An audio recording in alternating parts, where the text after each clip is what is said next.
காதல் இல்லாத ஒரு படமாக அமைந்து விட்டது கேப்டன் மில்லர். அசுரனில் பண்ணுற கேரக்டர் மாதிரி தான் இதுலையும் பண்ணியிருக்காரு. படத்தில் ப்ளஸ் பாயிண்ட்டே சண்டை காட்சிகள் தான்.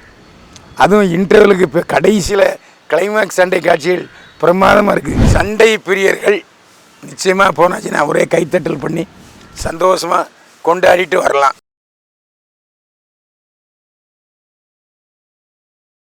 என்னை வாழ வைத்து கொண்டிருக்கும் யூடியூப் சேனல் நேயர்களுக்கு நன்றியும் வணக்கமும். ரீசெண்ட் வாய்ஸ் நேயர்களே, இப்போது நாம் பார்க்க போவது கேப்டன் மில்லர் படத்தினுடைய திரை விமர்சனம். கேப்டன் மில்லர் படத்தில் தனுஷ், சிவராஜ்குமார், பிரியங்கா மோகன், ஜெயபிரகாஷ் மற்றும் பலர் நடித்திருக்கிறார்கள். திலீப் சுப்ராயன் சண்டை காட்சிகளை அமைத்திருக்கிறார். சித்தார்த் நுனி ஒளிப்பதிவு செய்திருக்கிறார். ஜிவி பிரகாஷ்குமார் இசையமைத்திருக்கிறார். கதை, திரைக்கதை, வசனம் எழுதி இயக்கியிருக்கிறார் அருண் மாதேஸ்வரன். சத்யஜோதி ஃபிலிம்ஸ் தியாகராஜன் சார்பில் படம் எடுக்கப்பட்டிருக்கிறது. இது பீரியடு ஃபிலிம், அதாவது வெள்ளைக்காரங்காலத்தில் நடக்கிற ஒரு கதை. வெள்ளைக்காரங்காலத்தில் இந்தியா ரொம்ப வறுமை கோட்டு கீழே இருந்துச்சு. இந்தியா வெள்ளையர்களுக்கு அடிமையாக இருந்தது. அந்த சமயத்திலையும் ஜெயபிரகாஷ் அங்கே உள்ள அவர் கட்டியிருக்கிற கோயிலில் தாழ்த்தப்பட்டவர்களை விட மாட்டார். வெள்ளைக்காரங்காலத்திலே இது இருந்திருக்கு, அதான் முக்கியமான விஷயம். அப்போ எதிர்த்து போராடுவார், நீங்கள் கோயிலுக்குள்ளே விடுங்கன்னு சொல்லிவிட்டு. ஆனால் அந்த கிராமத்தில் யாருமே தனுஷுக்கு குரலுக்கு ஒத்து வர மாட்டாங்க. இதுக்கிடையில் முதல் காட்சியிலேயே பிரியங்கா மோகன் ஜெயபிரகாஷோடைய மகா, அவள் வேற ஒருத்தனை கல்யாணம் பண்ணிட்டு ஓடி போயிடுவாள். ஊரில் இருக்க பிடிக்காமல் பட்டாளத்தில் சேருவார். பட்டாளத்தில் சேர்ந்தாச்சுன்னா பட்டாளத்தில் நம்ம ஆளையே கொல்றதுக்கான சூழ்நிலை வரும். நம்ம ஆட்கள் நான் கொல்ல மாட்டேன்னு சொல்லி பட்டாளத்துலேருந்து விலகிடுவார் தனுஷ். அதுக்கப்புறம் அங்கங்கே போராளி குழுக்களில் சேர்ந்து புரட்சிக்காரனாக இருப்பார். வசனம் பேசுவார் தனுஷ். எந்த சாமிடா கோயிலுக்குள்ளே சாதி பார்க்குறான், எந்த சாமியாவது என்னை பார்க்க வரக்கூடாதுன்னு தாழ்த்தப்பட்டவங்களை சொல்லிச்சா அப்படிங்கிற வசனங்கள். அதே மாதிரி வெள்ளைக்காரங்காலத்திலிருந்தே நம்ம அடிமையாக தான் இருக்கோம், எப்போ தான் சுதந்திரம் கிடைக்குமோங்கிற வசனங்கள்லாம் ரொம்ப நல்லா பேசியிருக்காரு தனுஷ். தனுஷ் எந்த ஒரு கேரக்டர் செஞ்சாலும் அந்த கேரக்டராகவே வாழ்வார், அதில் எந்த சந்தேகமே இல்லை. இந்த படத்துலேயும் வெள்ளைக்காரங்க ஏற்று போராடுறாரு, நம்ம கோயிலுக்குள்ளே நுழைவு போராட்டம் நடத்துகிறாரு, போராளி குழுக்களில் சமூக ஒற்றுமைக்காக போராடுறாரு. இப்படி போராளியாகவே வளர்கிறாரு தனுஷ். கொஞ்சம் அழுக்கான உடை, அழுக்கான உடல், அழுக்கான மனிதனாலும் வெள்ளையறதுக்கு சொந்தக்காரர் தனுஷ். தனுஷை பொறுத்த வரைக்கும் தனுஷும் சிவராஜ்குமாரும் சேர்ந்து ஒரு நடனம் ஆடுறாங்க. அந்த நடனம் சூப்பராக இருக்குது. அதாவது தெலுங்கில் சமீபத்தில் ஜூனியர் என்டிஆரும் இன்னொருத்தரும் ஒரு டான்ஸ் ஆடிருப்பாங்க. அது சர்வதேச லெவலில் பெயர் பெற்றுச்சு. அதை கனெக்ட் பண்ணி சிவராஜ்குமாரும் தனுஷும் ஒரு டான்ஸ் ஆடிருக்காங்க, சூப்பராக டான்ஸ் ஆடிருக்காங்க. சிவராஜ்குமாரும் ஒரு போராளிகளில் ஒருத்தர் தான், அது மக்களுக்கு உதவுறதாக வர்றாரு. சந்தீப் கிஷன் அவரும் இந்த படத்தில் நடிச்சிருக்காரு. பல படங்களில் கதை நடித்தார், 2ஆம் கதாநாயகன் நடித்தார். அவரும் கிளைமேக்ஸில் தனுஷுக்கு உதவுற பாத்திரத்தில் மனசுக்கு நிறைவாக செய்திருக்கிறார். இந்த படத்தை பொறுத்த வரைக்கும் பிரியங்கா மோகனுக்கு நடிப்பதற்கு வாய்ப்பே இல்லை. ஏன்னா அவருடைய கணவனை கொன்னுடுறாங்க. கொன்னதுக்கப்புறம் இந்த போராளி குழுக்களுக்கு உதவுற ஒரு மருத்துவராக வர்றாரு.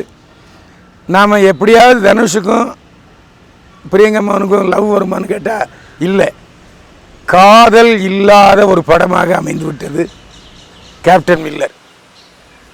இந்த படத்தை பொறுத்த வரைக்கும் எல்லாருமே இந்த ஜெயபிரகாஷ், பிரியங்கா மோகன், சிவராஜ்குமார், தனுஷை பொறுத்த வரைக்கும் அழுக்காக தான் வர்றாரு. படம் தாழ்த்தப்பட்டவர்களுடைய வழக்கமாக அசுரனில் பண்ணார்ல, அசுரனில் பண்ணுற கேரக்டர் மாதிரி தான் இதுலையும் பண்ணியிருக்காரு. என்ன அசுரன்லாம் இதை விட நல்லா இருந்துச்சு, கொஞ்சம் மிதமாக இருக்குது. திரும்ப திரும்ப அதே காட்சிகள், போராளி காட்சிகள். இந்த படத்தில் பாதிக்கு மேலே சண்டை காட்சிகள் தான்.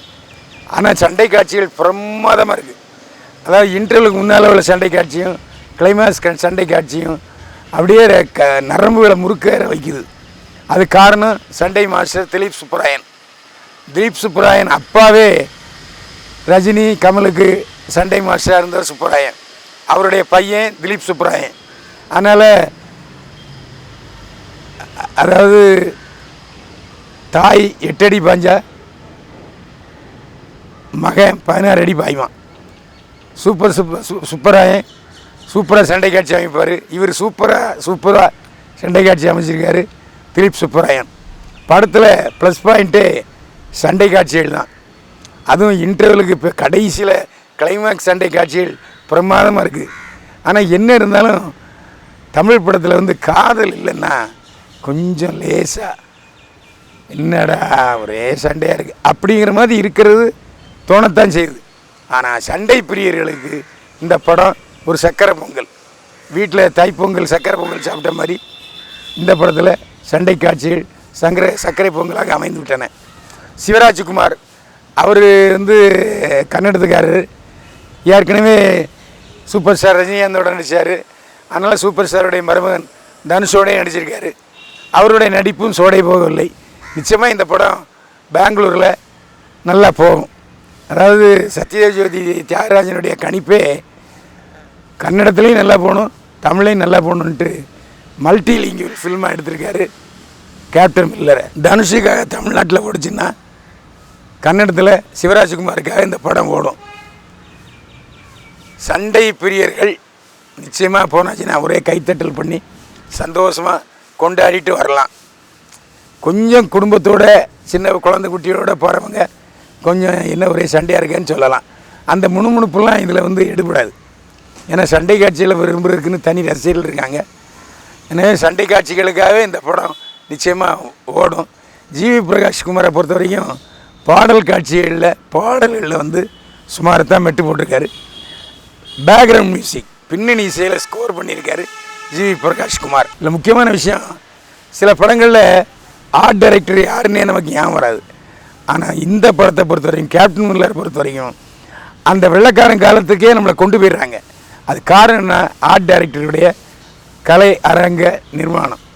அப்படியே நம்ம வெள்ளைக்காரங்காலம் டைம் பீரியடு ஃபிலிம்ங்கிறத கொண்டு போயிடுறாரு. அதில் எந்த சந்தேகமே இல்லை. அரங்க காட்சிகளுக்காவது அந்த பழைய உணர்வுக்கு நம்ம கொண்டு போயிடுறாரு. நம்ம முப்பாட்டங்காலத்துக்கு கொண்டு போகிறனால கொஞ்சம் படம் நமக்கு ரொம்ப வித்தியாசமான படமாக இருக்குது. கேப்டன் மில்லர் தியேட்டரில் போய் பாருங்கள். நேரில் யதார்த்தமான விமர்சனங்களுக்கு ரீசெண்ட் வாய்ஸ் சேனலை சப்ஸ்கிரைப் பண்ணுங்கள், ஷேர் பண்ணுங்கள். மீண்டும் சந்திப்போம். வாழ்க வளமுடன்.